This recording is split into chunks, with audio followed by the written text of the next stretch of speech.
మన కుటుంబంలో ఉండేటువంటి ఈతి బాధలు తొలగాలన్నా, దారిద్ర్య బాధలు తొలగాలన్నా కూడా శ్రీ మహాలక్ష్మి అమ్మవారిని ఆరాధించడం అనేటువంటిది మనకు పెద్దలు చెప్పినటువంటి సాంప్రదాయం. అయితే ఈ విశ్వావసునామ సంవత్సరంలో చిట్ట చివరి శుక్రవారం, అంటే దీన్ని కొన్ని క్షేత్రాలలో ప్రత్యేకంగా బ్రహ్మోత్సవానికి ముందుగా వచ్చేటువంటి శుక్రవారాన్ని కడ శుక్రవారంగా చెప్పి అక్కడ ఉండేటువంటి క్షేత్రంలో ఉండేటువంటి శ్రీ మహాలక్ష్మి అమ్మవారిని విశేషంగా ఆరాధించడం, విశేషమైనటువంటి ఉత్సవాన్ని చేయడం, తిరుమంజనం చేయడం, విశేషమైనటువంటి పదార్థాలు నివేదన చేయడం అనేటువంటిది ఉంటుంది. మన ఇంట్లో కూడా ఈ యొక్క కడ శుక్రవారం నాడు, అంటే ఫాల్గుణ మాసంలో బహుళ దశమి శుక్రవారం, ఈ యొక్క సంవత్సరంలో మార్చి 13వ తారీఖు వస్తుంది. ఈ 13వ తారీఖు వచ్చేటువంటి ఈ శుక్రవారం నాడు, అంటే వచ్చేటువంటి పరాభావనామ సంవత్సరానికంటే ముందుగా వచ్చేటువంటి చిట్ట చివరి శుక్రవారం.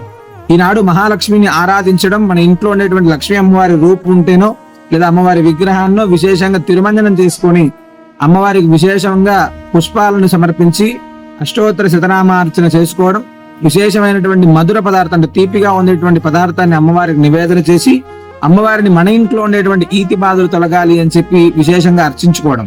ఉభయ సంధ్యలలో ఉదయము సాయంత్రం 2 సంధ్యలలో నేతి దీపారాధన చేయడం ఈ కడ శుక్రవారం నాడు అత్యంత విశేషం. అవకాశం ఉన్నటువంటి ప్రతి ఒక్కరు కూడా విశ్వావసునామ సంవత్సరంలో వచ్చేటువంటి ఈ చిట్ట చివరి శుక్రవారం నాడు ప్రతి ఒక్కరు కూడా శ్రీ మహాలక్ష్మి అమ్మవారిని విశేషంగా ఆరాధించడం అత్యంత విశేషం. మన బంధువులు మిత్రులతోటి కూడా ఈ యొక్క విశేషాన్ని తెలియజేసి వాళ్ళను కూడా ఆచరించేటువంటి విధంగా మనందరం కూడా తెలియజేద్దాం.